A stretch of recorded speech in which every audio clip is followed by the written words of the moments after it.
This video will cover how to SSH into your Tinker Edge T from Windows. You'll need Python 3 installed on your Windows PC. If you don't have it, here's a link on how to install it. If you have installed it, let's move on. On your Windows PC, install Mendel Development Tool with Python 3. Open up your command prompt and type in python-m pip install user Mendel Development Tool with Pythons in between.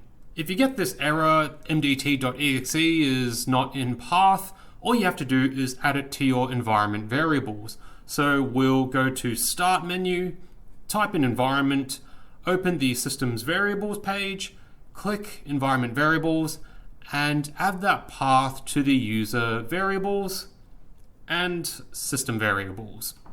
Next, connect your Tinker Edge T USB-C to your Windows PC. Then type in mdt devices to locate your Tinker Edge. You should get back a local IP like 192.168. If you don't, your host PC might be on a different network to your Tinker Edge T. Like your host PC might be on the 5.2 G band and the Tinker Edge on the 2.4 G band. Make sure you're on the same network.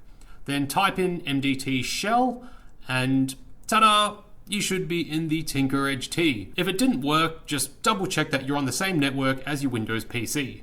Next up, I'll show you how to change time zone in Mendel.